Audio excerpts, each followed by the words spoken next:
Yo guys, welcome back to my channel master reacts. तो guys, आज एक नई वीडियो देखने जा रहे हैं जो कि है हमारे भाई व्हाट द फैक्ट की तरफ से। तो विशु टूटी। और गाइस, आज की वीडियो में देखने जा रहे हैं सिर्फ 1% लोगों को पता होता है कि गिर गया, बच गया, ये कार्टून के कैरेक्टर्स कहाँ गए।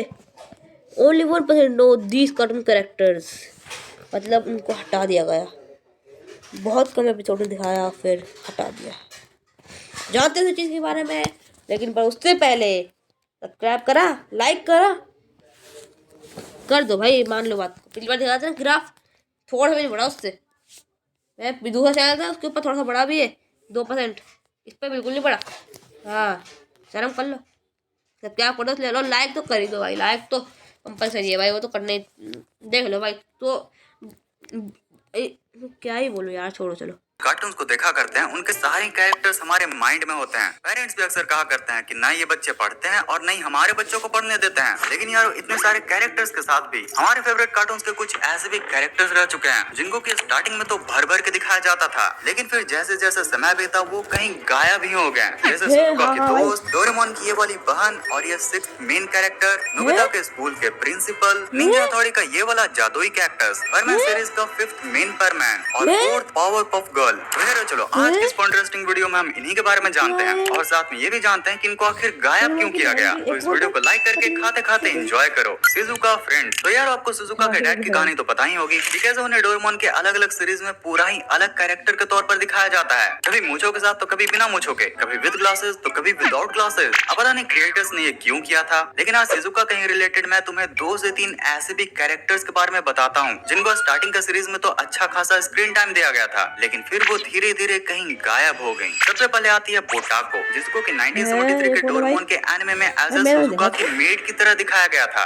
यस भाई, उस टाइम सुजुका के घर पर एक काम करने वाली बाई भी थी जो लगभग जियान की बहन जैको की तरह दिखा करती थी, और नकचड़ी होने के साथ काफी शरारतें भी किया करती थी। 1973 के एनिमे के बाद 1975, 2005 और ये डोरेमोन के एक मूवी में भी दिखी थी, पर फिर बाद में क्रिएटर्स ने नोबिता की तरह शिजुका को भी मिडिल क्लास दिखाने के लिए उसके इस मेड के कॉन्सेप्ट को ही हटा दिया, और 1973 के बाद ये डोरेमोन में जितनी बार भी दिखाई गई है उसको एज अ दोस्त ही दिखाया गया था। लेकिन फिर जैसे जैसे समय बीता, इसको अब लगभग पूरी तरह से शो से गायब कर दिया गया है। अब बोटाको की तरह सुजुका के 2 प्रिय सहेलियां भी हुआ करती थी, जिनको कि 1973 के डोरेमोन में भर भर के दिखाया गया था, जिनका नाम होता है जमैको और डेबुको। तो अगर तुम 1973 के सुजुका के बर्थडे स्पेशल एपिसोड को देखोगे तो तुम्हें पता चलेगा कि उसके 2 बहुत ही जिगरी दोस्त हुआ करते थे। मतलब यहाँ बर्थडे पार्टी में मॉम डैड की जगह इन्हीं 2 सहेलियों को बैठा दिया गया है। मम्मी का तो पता नहीं, पर लगता है उस समय उसके डैड मूछे या फिर ग्लासेस बदलने गए थे। Back to the topic. तो मुद्दे की बात यह है कि सुजुका की ये 2 दोस्त हमेशा उसी के साथ रहा करती थी। शिजुका का खेलना कूदना हंसना सब इन्हीं दोस्तों के साथ हुआ करता था। लेकिन फिर 1973 के निपॉन टेली मूवी के बाद जैसे ही डोरेमोन की 1979 की एनिमे आई आब्राकडाब्रा, ये दोनों ही गायब हो चुकी थी। रीजन के तौर पर मुझे इंटरनेट से यही मिला कि 1973 के मास्टर टेप काफी लॉस्ट या फिर पार्शियली डैमेज्ड हो चुके थे, और जिसके बाद जो न्यू डोरेमोन के स्टाफ एनिमेटर्स थे उन्होंने कास्ट को स्लिम किया और सिर्फ 5 कोर कैरेक्टर्स ही रखे। वैसे इन्हीं के रिप्लेसमेंट के तौर पर 2005 डोरेमोन में सुजुका की एक और बेस्ट फ्रेंड आई थी जिसका के नाम था ताचिबाना। हाँ, ये पहले मांगा में भी अपीयर हो चुकी थी, पर भाई फिर मांगा में ऑडिशन देने का क्या ही फायदा जब तुम्हें क्रिएटर ने एनिमे में कास्ट ही ना किया हो। इसको अक्सर इस इमेज की वजह से डेक्यूसुगी की वाइफ बता दिया जाता है, लेकिन अरे बाबा, इसकी शक्ल और थोड़ी हेयर स्टाइल उसे मिलती है। लेकिन डेक्यूसुगी भाई ने तो अपनी वाइफ से पहली मुलाकात एक स्पेस मिशन के दौरान की थी, और वो भी एक फॉरेनर होती है। तुम्हें क्या लगा ये बंदा इतनी पढ़ाई लिखाई कर जाने दो। हम मिसेस डेक्यूसुगी भी काफी ज्यादा मिस्टीरियस कैरेक्टर हैं। और वहीं ताचिबाना का क्या हुआ वो तुम मुझे कमेंट्स में बताना कि तुमने उसे लास्ट टाइम कब देखा था।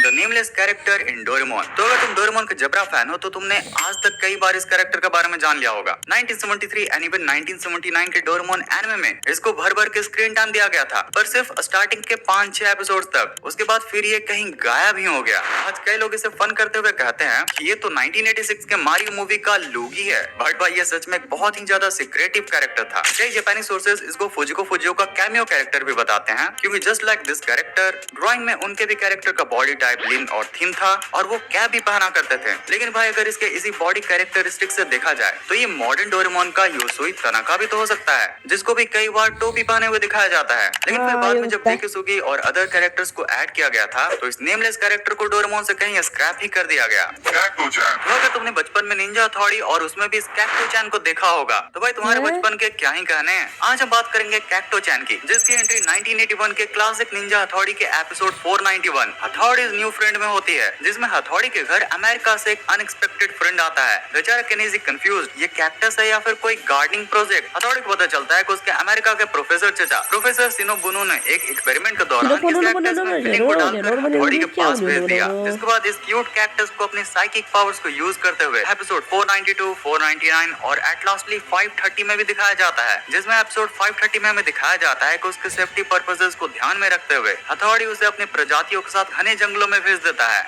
जिसके बाद सैडली क्रिएटर्स ने कभी इसे निंजा हथौड़ी में दिखाया ही नहीं। वैसे क्या इसके बारे में तुम्हें याद है? अगर याद है तो वीडियो को लाइक करके कमेंट्स में इसका नाम बताना। The fifth परमैन। अच्छा, अगर तुमने कभी परमैन देखा है तो क्या तुम इस कैरेक्टर को जानते हो? शायद ही जानते होगे, लेकिन इसको स्टार्टिंग में फिफ्थ परमैन की तरह ही दिखाया गया था। तो इसकी ओरिजिनल स्टोरी कुछ ऐसी होती है कि एक दिन जब हमारा मेन हीरो मित्सुओ परमैन में ट्रांसफॉर्म हो रहा था, तभी उसे एक छोटा 2 साल का बच्चा देख लेता है, जिसके बाद बर्डमैन को रिश्वत के तौर पर उसे भी परमैन का ये बैज और ये केप देना पड़ जाता है ताकि उन्हें वो अपना मुंह बंद कर सके। लाइक सीरियसली बर्डमैन, तुम एक बच्चे जो अभी सही से बोल भी नहीं पाता उसका भी मुंह बंद नहीं करवा सकते और चले हो बड़ी विलन्स को हराने। फिर जो भी हो, क्रिएटर्स की बचकानी हरकत 1967 से 68 तक मांगा में और वही 1967 के टीवी में भी चली, जिसके बाद 1970s के रिप्रिंट्स में परमैन के और भी एपिसोड्स बने, जिसमें कि इसके अपीयरेंस को कम कर दिया गया था, पर ये वहाँ भी कभी कभी नजर आता था। लेकिन जब 1983 में फाइनल परमैन के एपिसोड्स बनाए गए तब तक इस कैरेक्टर को ही पूरी तरह से हटाकर बस 4 परमैन्स को ही एनिमेशंस में यूज किया गया था।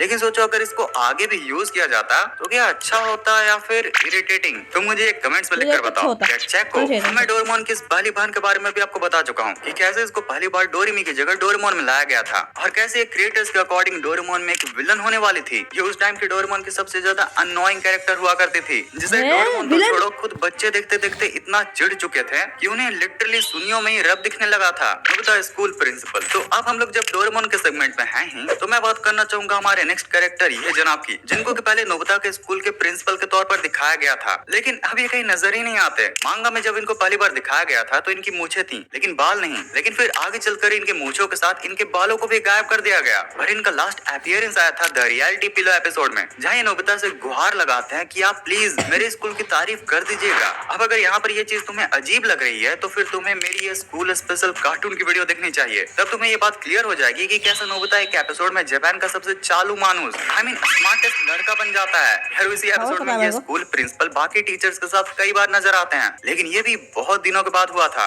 और फिर तो कभी हुआ भी नहीं। जैसे जैसे डोरेमोन के नए एपिसोड्स बने बाकी टीचर्स के साथ ये भी कहीं गायब हो चुके हैं। Fourth, Powerpuff girl. अभी तो तुमने 3 कुड़ियों विद पावर्स की पुड़ियों को तो अपने बचपन में जरूर से देखा होगा, लेकिन क्या हो अगर मैं आपसे कहूँ कि उनकी संख्या 3 नहीं बल्कि 4 थी और वो भी 2 तरह की चौथी बहन। Let me explain. तो पावरपफ गर्ल्स के सीजन 2 एपिसोड 25 ट्विस्टेड सिस्टर में जब अपने कामों से तंग आकर ये 3 बहनें सोचती हैं अब टाइम आ चुका है फोर्थ पावरपफ गर्ल को बनाने का, तो वो सीधा प्रोफेसर के लैब में जाकर बना देती हैं बनी को द फोर्थ पावरपफ गर्ल, जो कि एक्चुअली बिल्कुल भी वैसी नहीं थी जैसा कि उन लोगों ने सोचा था। ये तो उल्टा ये 3 फेक पावरपफ गर्ल की बहनें लग रही थी, लेकिन फिर भी वो इसे अपनी बहन मानकर कमजोर सताए लोगों की मदद करने के लिए टाउन में भेज देती हैं। पर वहाँ पर जाकर बनी बिल्कुल उल्टा ही काम करने लगती। सबसे पहले वो किसी पुलिस वालों को चोर को पकड़ते हुए देखती है तो वो उल्टा पुलिस वालों को पीटकर उन चोरों को बचा लेती है और यहाँ तक कि वो तो जेल में जाकर सारे कैदियों को ही रिहा कर दिया करती है। जिन सब चीजों के बारे में जब ओरिजिनल पावरपफ गर्ल्स को पता चलता है तो वो टाउन में जाकर उसे खूब ही डांटती हैं, जिससे नाराज होकर वो वहाँ से निकल जाती है। अब इधर मौका का फायदा उठाकर जब सारे क्रिमिनल्स उन तीनों पावरपफ गर्ल्स पर अटैक कर देते हैं तब वो कहीं आकर क्रिमिनल्स को मारकर अपनी बहनों को बचाती है। लेकिन जैसा कि तुम जानते हो कि उसको ओरिजिनल इंग्रेडिएंट से हटकर कुछ अलग ही तरीके से बनाया गया था,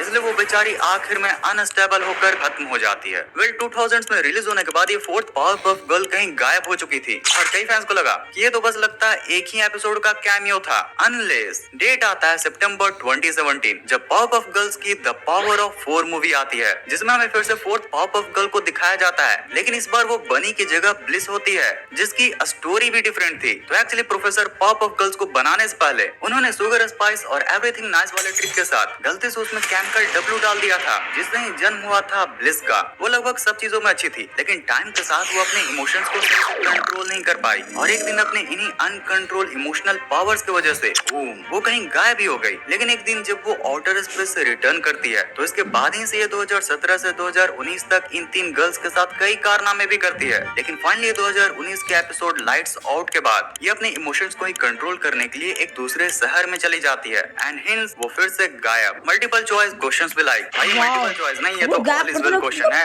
engine roasting Indian TV serials. पता है टीवी में अभी बताया जा रहा था कि हम लोगों को बिजली वेस्ट नहीं करनी चाहिए। अरे मैं तो टीवी सीरियल की तरह 3 बार चौंक गया। ये वेस्ट करना अच्छा लगता है ना? भाई हिमावारी भी लाइक इनका तो रोज का है। When my mom leaves the sewing machine for 5 minutes। वो तेरी बिल्ली कार चलाती है। लिटरली यार इसमें मैंने सबसे ज्यादा ड्राइविंग की है। शहर में तो चोट लगता था लेकिन मजा बड़ा आता था। Duty timing 5 PM to 5 AM, 5 AM to 5 PM। भाई किसी ने कमेंट्स में बहुत सही लिखा है कि मॉस्किटो तो कभी-कभी दिन में भी पार्ट टाइम कर लिया करते हैं। POV when maths teacher is absent and PT sir says चलो गेम्स में। चलो भाई गेम खेलेंगे। भाई सुकून, ये था रियल सुकून यार। एक तो मैथ का सब्जेक्ट कटा, उसमें गेम ऐड हो गया। तो यार आज के इस वीडियो के लिए इतना ही था। अगर तुम्हें ये वीडियो पसंद आई हो तो मेक श्योर वीडियो को लाइक कर देना, और अगर तुम्हें स्कूल स्पेशल वाली वीडियो देखनी हो तो फिर तुम्हारे लिए ये वाली वीडियो। और अगर यस गाइस, अगर वीडियो पसंद आई हो तो लाइक कर देना और चैनल पे नहीं हो तो सब्सक्राइब कर देना। और हम मिलेंगे आपसे अगली वीडियो में। Till then bye bye.